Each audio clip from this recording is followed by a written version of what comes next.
the Southwest took it, and that it would be right to give it to the Southeast. We've also seen this statements made by Senator representing Akwa Ibom Northwest, Chris Ekpe, that given Igbo's presidency, national unity. What are your thoughts on this? I think I completely agree with that position, that it is now the turn of the Southeast to occupy the presidency, because if you look at all the other geopolitical zones, if we are to go by the 6 geopolitical zones, I would think that it's only the Southeast, because the rotation now is between the South and the North. And so if in 2023 the presidency would have to swing back to the South, considerably, in 1999 to 2007, General Olusegun Obasanjo was the president from the Southwest. And when he finished the presidency, went back to the North. Yar'Adua occupied it briefly before he fell ill and then died. Then the presidency went to the South, and that was Dr. Goodluck Ebele Jonathan. And after him, the presidency went back to the North in the person of the present leader, General Muhammadu Buhari. And so it's quite logical that if it is coming back to the South in 2023, the only zone remaining in southern Nigeria that has not occupied the position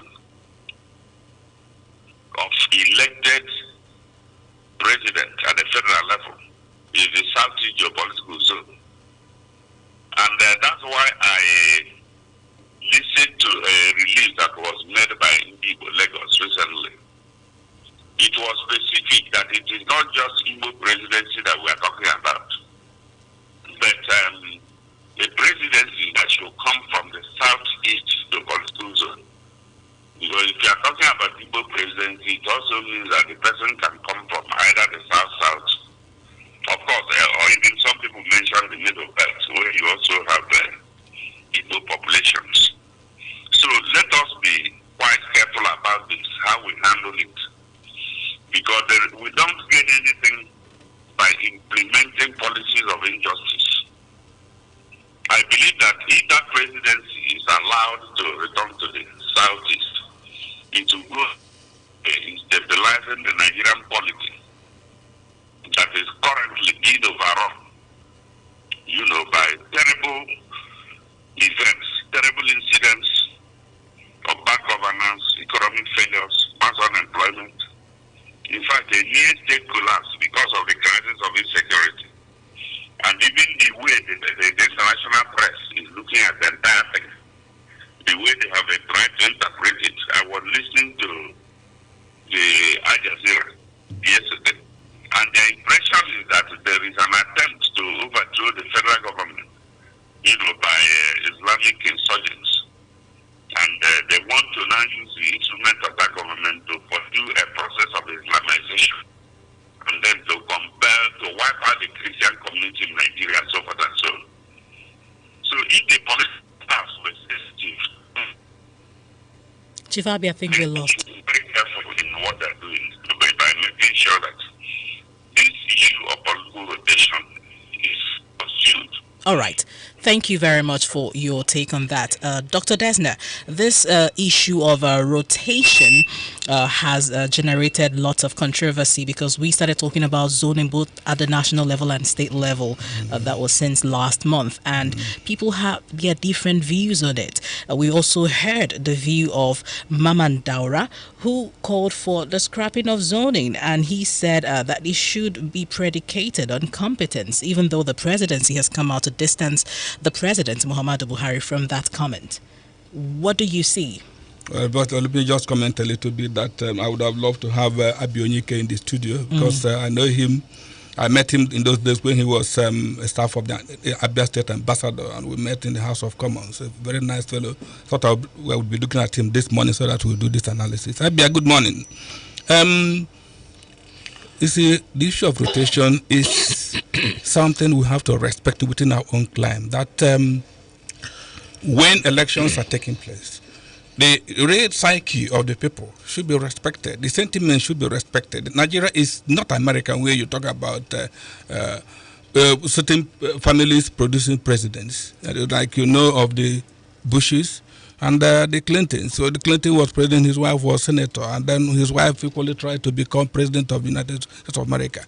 That cannot happen here now within our own climate, because we still have some primordial sentiments that will not allow that to work. In the past, when we had those coups, the coup d'etats, once something like that happened, there would now be a question of the man who has taken over is our man, and then certain areas will be quiet. Fine. Now, those people are clamoring for rotation to come to the southeast. I like the idea.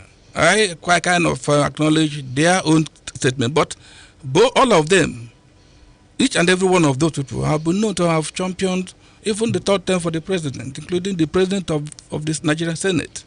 El-Rufai is Buhari's other side, that is Buhari's double. And if he would do anything to make sure that Buhari continues to become president, he would do it. But for him to begin to talk about power getting to the southeast, I begin to think of something else behind his own speech. The same thing with the former presidential aide, Yanko Takasea. I know him in person, and I know exactly how he thinks about the dominance of the northern politicians versus the southern ones. And even, in fact, all of those speakers. But I kind of acknowledge the courage expressed by Bamboshe from the southwest, thinking of power actually coming down to the south, but he claims it should be in the southwest. All this thinking, you begin to think of all of us here thinking of north and south, and then within the southern divide, you have three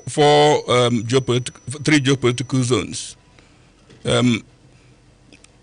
southwest, southeast, and south-south.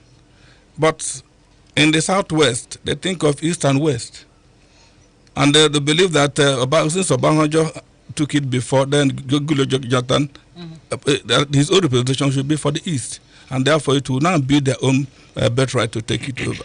And that is why I am curious that all the permutations people are making have not actually taking southeast into consideration. Nobody is being mentioned.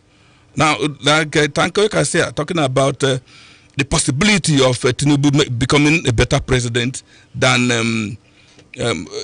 Muhammadu Buhari. He did not talk about any southeasterner doing that. Ahmed Lawal of the same opinion, thinking of giving the power to the south, and all of them have that tilt towards the southwest and not the southeast. So I expect the rotation to be comprehensive enough that six geopolitical zones should be respected, especially a particular zone that has block philosophy, and that is the southeast. All right.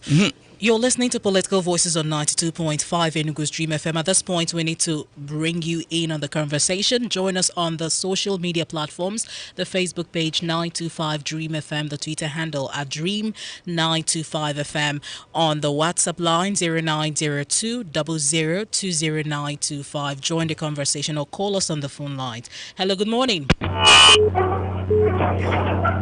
Hello, good morning. Thank you for joining us. What's your name, sir? My name is Casey. I'm calling from Obola Dumana. Casey, go ahead.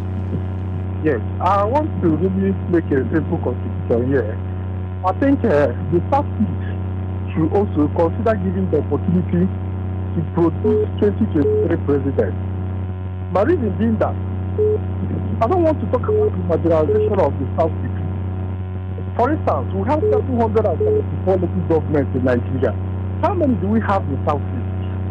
But my worry here is this: the Southeasterners, are we united to foster this agenda? So there must be unity, and we must have to start early. There's no way the president will go back to the north or to the west. If we want to respect the political configuration of Nigeria, we must have to consider Southeast. That is very, very important. It's our own time to produce president. All right. Thank you very much. God bless you. Thank you, Casey, for your contribution. Hello, good morning. All right, here on the WhatsApp line, we have Izuchuku from Anambra State who said, my concern is not even the best time for electioneering, but the unity among the southeastern states to mobilize and stage a candidate for the presidency in view of 2023 general election. Thank you for your contribution. Still on the WhatsApp line, we have this one from Comrade Mike Abu from UNN talking about elections and other matters of interest as part of our inalienable human rights. But the fact is that it derails governance and quality representation. Our leaders don't really involve themselves in rendering democratic dividends. Most are concerned with the next election after winning one. The Southeast would not be given power if they refuse to play inclusive and embracing politics. Power is not given, it is wrestled out. You must be inside a room to push someone out. That's Comrade Mike Abo from UNN. Good morning. This is from Amechi from Ebonyi State, who said, for me, they can do their house preparation towards next elections, but not bring it to the public domain so early because it distracts governance. Just imagine we are battling insurgency and COVID-19 pandemic, which are life-threatening, and politicians are killing themselves over next elections. They don't even know who will be alive till then. So sad. Hello, good morning. Hello, Thank you for joining us. What's your name? this is David Henry Muna, calling from Oregon. David Henry, go ahead. Yes, thank you for taking my call. Southeast President and it is the right time to start our election campaign and request for elections. Isn't it, as I'm talking to you now, there is no affirmation person in the West except Tinubu all the way. What we are doing ourselves, thank you for this program. We have to go back and stop this nonsense. Who are we projecting as people? Who is coming out for us? Who is that anointed person that is being anointed? People will start looking at us in that angle, believing that yes, these people are serious. And anybody who is trying to maim or support that person will now support that person based on his antecedent. We should protect the person. And we will throw up a Southeast president now and say we now want transition. Even me, as I'm talking to you, I wish to contest. Everybody wish to contest. Every household with every first son need to contest. That is our problem. You see, we have to start and form a frontier to make sure that we push a same goal so that people will not start telling the people, knowing fully well that their house are very, very tight. Thank you, and God bless your session. Thank you for your contribution, David Henry. Professor Mbamara on the WhatsApp line said preparation for the next election should start from the last election because government is a continuum. All right, here on the Facebook page, 925 Dream FM, Joshua Ubunna from Ubiagumpuina Ninri said 2023 is crucial to Nigerians for social and economic development. As one indivisible people, equality and justice should be in place. Igbo nation should be or should not be agitating for presidency, rather seek for power because power is not given, rather it's taken. We should be blackmailing ourselves rather than okay, so we should not be blackmailing ourselves. Rather, we should support our own. That's what you meant to say. We have men of integrity and dignity that can help to build this nation. Ambassador Martins, Chinon Sungwede from Abakaliki said neither APC or PDP is ready to cede its presidential ticket to Southeast. Southeast doesn't have the voting strength. If APC dares it and PDP fields a candidate from the North, APC will suffer defeat. I have watched the recent reactions from people and averred that Igbo presidency is not achievable for now. Moreover, we have divided interests. Some need restructuring, others need Igbo presidency or Biafra. The next president is either from South, or North. It's known by all. That's what he said. Ugom Prince Eric says, nice. All right. Thank you very much for your concern. Okoye Zuchukwu said, my concern is whether Southeast can unite and mobilize herself to present just one candidate for the presidency come 2023. On the live stream, Facebook live stream, we have other people who joined the conversation. And Uchenu Kingsley said, if we the Igbos put our house in order, I believe we can achieve our dream. Nothing is impossible. All right, with God. It says, besides, politics is a game. Ezra Francis Nnamdi said, good morning. This is the right time for the Igbo nation. We should wake up from our slumber and combat for what is rightfully theirs come 2023 because the Igbo are being marginalized. My advice to Igbos is that we should come together as one regardless of political parties and states of origin. All right, he wrote from Lagos State. Cyprian Nicodemus Mbebu, good morning. Good morning. He said, Comrade Mbebo, right? 2023 presidency will not be as usual, though some Igbo leaders are the ones fighting the progress of the zone because of their selfish interest. For federal government of Nigeria to get it right and reduce some tensions and agitations in the southeast, all political parties, he said, who tend to correct some issues in the country as well must give her presidential ticket to the southeast or to Ndibo come 2023. Now, one particular issue has been standing out from some of the contributions we've read out so far. Unity, the need for unity. I remember from the WhatsApp line, from the Facebook, even a caller mentioned the unity factor. What are your thoughts on that, Dr. Odenibo? Yeah, in fact, that had been my own thinking. And in fact, I don't think it is possible for us to start talking about the presidency because if you look at Igbo race right now, we are not united. And before you talk of, trying to get something or salvage something you think or try to get your own quota, you must fight for it. You must get united. If you happen to advertise, okay, we are going to give you chance to Igbo Southeast, you find out more than 30 or 40 people will come out, and nobody will be ready to step down for each other. Then again, I think what Southeast should do right now, because if you look inside, Imo has a different administration. Omahi, in his own domain, happens to do whatever he likes. How do you mean? No, what I mean is that if all the governors come together now, his own contribution might be in between APC and PDP. Enugu is the only state, and Abia possibly, that I know that predominantly they are PDP government. Anambra is Apuga, even though it's an Igbo party. But it all depends the leader who leading the Anambra people. So what I'm trying to say, I thought what the Igbos, the Southeast will concentrate on as a matter of fact now is a restructuring. Because if we restructure Nigeria, whoever is the president of this country will not impose what a particular region would do. Are you saying that the Southeasterners should not concern themselves with 2023 presidency but restructuring? Definitely, that is my own idea. That is my own thinking because I have studied the Southeast setting, and I find out that those people who have assets in different parts of this country, in the north, in Lagos, and other places, will not like, if Igbo man happens to lose, they will not like to lose those assets. And they are never serious.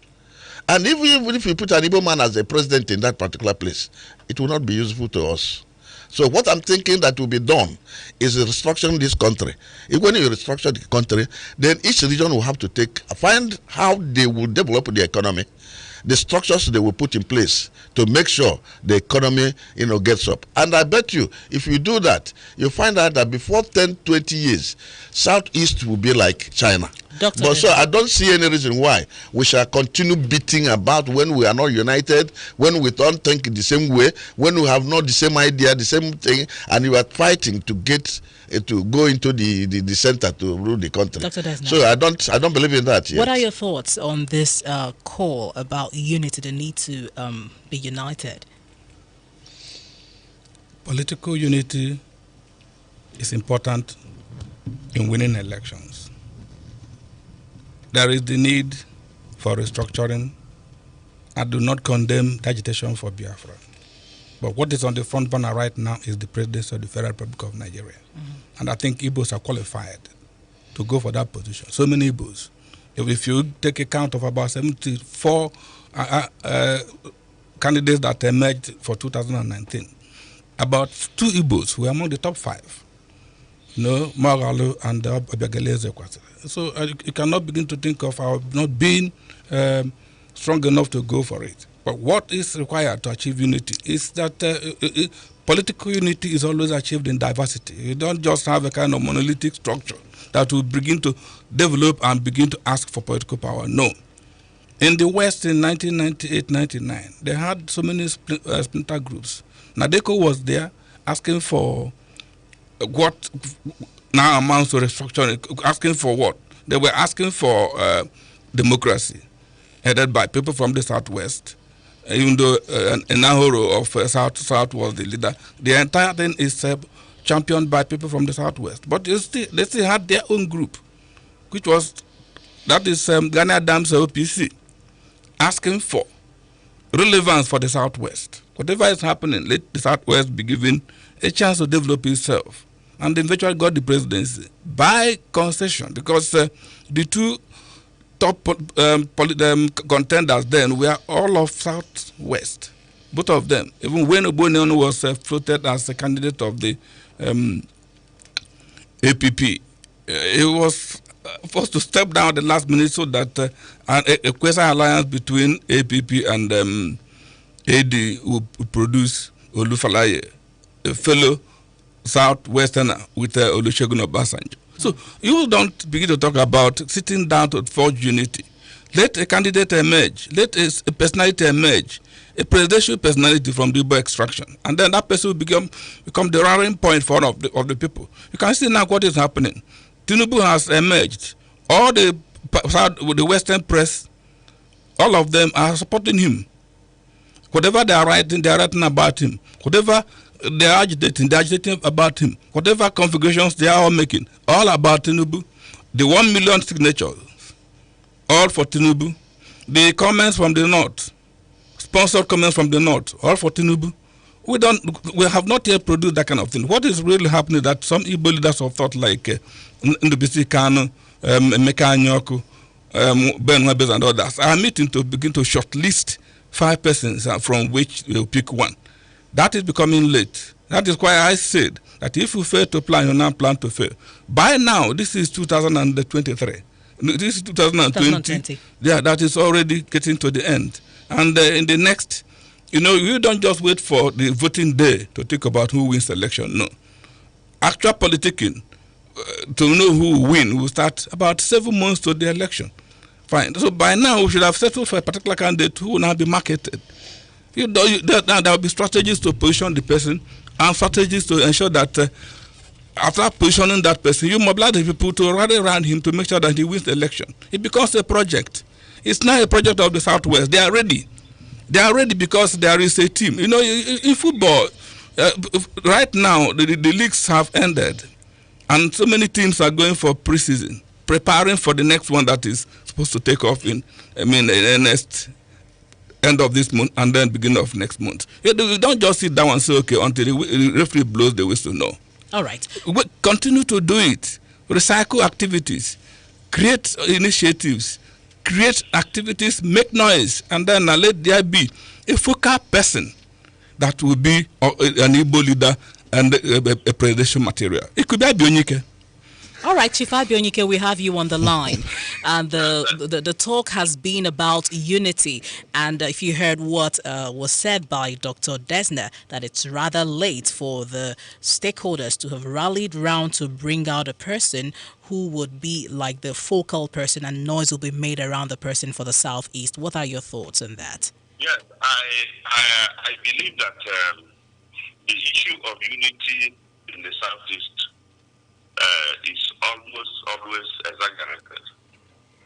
There is no power block, there is no regional block in the country that has that kind of monolithic unity that people talk about, just like the last speaker said. So, Edin, I want to tell you that the Southeast can be united when there are certain political events that can ignite that unity. Secondly, if you look at the Southwest, for instance, in 1999, like you said, Olufalaye came out, Obasanjo came out, many others came out. But the kingmakers of Nigeria had decided that power should rotate to the Southwest because of the annulment of the June 12 election. So all the people involved in deciding who will govern Nigeria at that time made it easy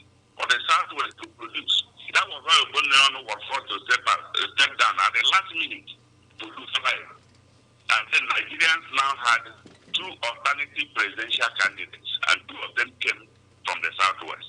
So if the kingmakers of Nigeria decide to do the same for the Southeast, even if there are 2,000 Southeast people who came out to run for the presidency, they can manage it. All right. It happened in 2007 when Obasanjo decided that it was going to be Yaradua. Yaradua was a candidate that came from northern Nigeria. But immediately, the kingmakers said, this is the person. Everybody will follow that very person. So, the problem of the Southeast is not the problem of disunity. We are not more disunited than other groups. Look at the North.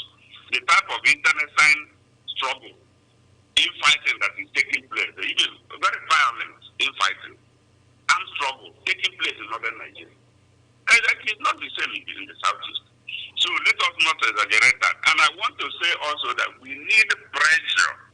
We need to mount pressure on the Nigerian polity as Igbo people.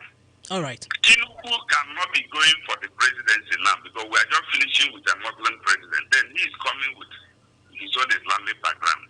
There are many issues that should come to the front burner. The pressure should mount because in 1999 it was pressure from the Southwest over the amendment that gave them the presidency. When Dr. Goodluck Jonathan was picked as vice president for Yaradua, it was what the Niger Delta people did, education in the Niger Delta, that led to that. All right. So there should be an internal political agitation in the Southeast. Thank you. That will make it mandatory for the kingmakers to look towards the Southeast so that Nigeria can be stable politically. Thank you very much, Chief Abionike.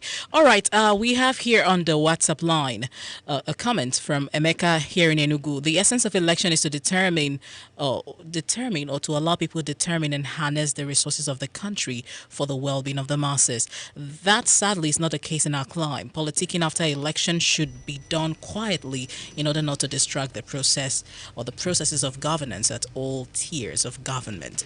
We also have this contribution from Japheth, who texted from Asaba. Ordinarily, it is too early to be talking about 2023 presidency. I urge the political actors to wait till 2023, he said. Let us fix our bad roads, schools, hospitals, security, and many other issues before 2023 presidency. On the WhatsApp line, that's 0902 00200925. Also here on the Facebook live stream, Ugu Droba Chigozie Caleb said, Igbo presidency is impossible until this country is restructured.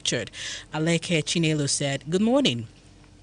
As regarding the topic, I believe governance should be of most importance. Then, as regarding the Igbo presidency, the possibility is far-fetched. For unity should come first. That's Chinelo's view. Hello, good morning. Hello. Thank you for joining us. What's your name? My name is Anna Chibike. Chibike, where are you calling from? All right, we lost that call from Ona Chibike. At this point, we should be rounding off, gentlemen. This conversation will continue, all right, beyond today. Dr. Denibo, what are your final submissions? My final submission is that, first and foremost, the Igbos should rally around and come together and unite and have a particular objective. And at doing that, they should also learn how to step down for a person that is unanimously accepted, because it will help us achieve what we want. Right. And we can start to build right around that person in so many, points like the Southwest is now doing on Tinubu. If somebody comes out from an Igbo tribe and starts his own campaign right now, by the time we are nearing the electioneering period, you find out that we must have made a headway. All right. There is no need, being docile at this particular moment and waiting for the election to come before Dr. somebody. Your final submissions. Yeah, let the both actually come out for the presidency. We have not come out at all. We will need to have a focal person. There is no such person. We don't, interests are still divided. Like I pointed out, the stakeholders are still shopping for a candidate when others are already marketing their own products. The presidential project is so big that if you don't plan from the beginning, you are not part of it. So if it's going to be an Igbo project, it should start and then become something crystallizing into knowing this is our man. This is the process. We do this to get it. Nothing is being done as of now. Dr. Desnaja, thank you for coming on Political Voices. He's a versatile pundit and former head political advisory and consultant neighbor to neighbor Nigeria. Thank you, Dr. Augustine Odenibo as well, retired director, Federal Civil Service, and a seasoned political analyst. It's been a pleasure having you too. Yeah. Thank you. And listeners. thank you to Thank Chief you, listeners. Abionyike, PRO Alibo Development Foundation, who joined us on the phone this morning. A former commissioner for information in Ebonyi State. We say many thanks for your contribution. Thank you to my producer, Oke Odogu, and my production assistant, Lotando Kereke. Also, a big thank you to Alex Obodo for streaming live on Facebook 925 Dream FM. For your contributions, we say